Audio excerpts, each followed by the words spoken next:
السلام علیکم ورحمۃ اللہ وبرکاتہ۔ کافی عرصے بعد دوبارہ ہم آپ کے ساتھ مخاطب ہیں۔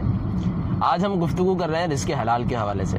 رزق حلال یہ ایک ایسی چیز ہے کہ جس کی ہمیں زندگی کے اندر ضرورت پڑتی ہے، اور اس کے بغیر ہماری زندگی نامکمل ہے اور زندگی ادھوری ہے رزق کے بغیر۔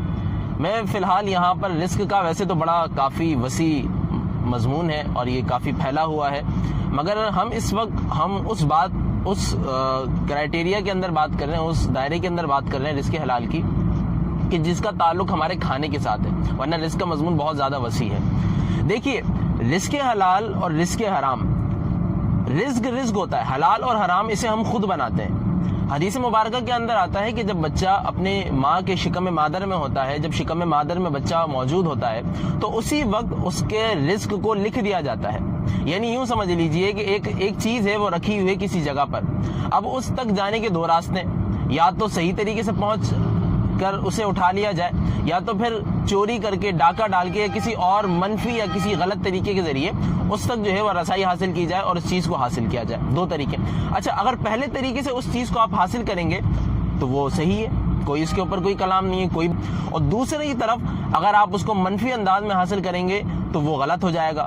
واضح سی بات ہے، اس کے اندر کوئی راکٹ سائنس نہیں ہے، سمجھنے کے لیے بہت آسان سی بات ہے۔ تو رزق حلال کا بھی یہی معاملہ ہے۔ اللہ تبارک و تعالیٰ نے ہمارے لیے ہماری زندگی میں ہمیں کتنا رزق پہنچے گا وہ تمام کا تمام مقدر کر دیا ہے۔ اب یہ آپ کی اور میری ذمہ داری ہے، اور آپ کے اور مجھ پر جو ہے یہ مکمل طور پر ڈیپینڈ کرتا ہے کہ ہم جو ہے اس رزق کو حلال طریقے سے حاصل کرتے ہیں یا حرام طریقے سے حاصل کرتے ہیں۔ اچھا، یہ بات بھی بہت ہی زیادہ کمپلیکیٹڈ نہیں ہے کہ مجھے یہ بات واضح کرنا پڑے کہ حلال رزق کیا ہوتا ہے اور حرام رزق کیا ہوتا ہے، یہ تو آپ کو پتہ ہے۔ مثال کے طور پہ فروٹ لینے کے لیے آپ گئے وہاں پر، بھائی 1 درجن کیلے دے دو، اس نے جو ہے وہ کیلے ڈالے اور اس کے اندر جو ہے وہ 2-3 گلے سڑے کیلے ڈال دیے۔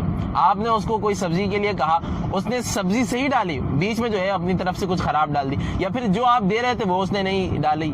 تو اس سے کیا ہو گیا کہ ہونے کو نہ تو وہ آپ کے 10-20 روپے بچا کے نہ تو وہ امیر ہو گیا، اور نہ ہی 10-20 روپے بچا کے آپ غریب ہو گئے۔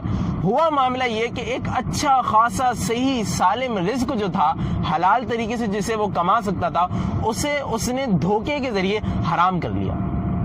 اس کی مثالیں اور لے لیجئے آپ، کاروباری لوگ لے لیجئے آپ، لوگوں کے قرضے دبا لینا، لوگوں کو دھوکہ دے دینا، لوگوں کے ساتھ خیانت کرنا، لوگوں کے وعدوں کو پورا نہ کرنا، اور XYZ بہت ساری مثالیں دی جا سکتی ہیں۔ تو دوستو، کہنے کا مقصد یہ ہے کہ رزق حلال کی طرف کوشش کرنی چاہیے، کہ رزق حلال کے جو ثمرات ہیں یہ ہماری طبیعت پر، ہمارے مزاج پر، اور میں آپ کو ایک اور بات بتا دوں، کتب کے اندر یہ بات بھی لکھی ہوئی ہے کہ آنے والی نسلوں پر بھی رزق حلال کے اثرات پڑتے ہیں، اور اگر رزق حرام ہو تو انسان کا مزاج، انسان کی طبیعت اور آنے والی جو نسلیں ہیں وہ بھی اس کے حوالے سے بہت ہی زیادہ متاثر ہوتی ہیں۔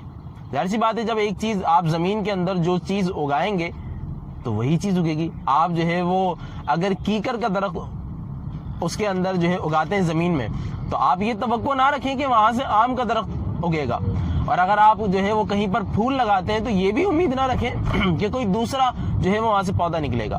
تو اسی طریقے سے جب آپ اپنے اولاد کو رزق حلال نہیں بلکہ رزق حرام کھلاتے ہیں تو پھر اس اولاد سے خیر کی، بھلائی کی توقع نہ رکھیں۔ اگر آپ یہ توقع رکھتے ہیں کوئی بھلائی ان کی طرف سے آپ کو پہنچے گی، تو یہ میرے خیال میں بہت ہی زیادہ خام خیالی ہے۔ امید کرتا ہوں کہ آپ کو یہ بات سمجھ میں آئے گی۔ السلام علیکم ورحمۃ اللہ۔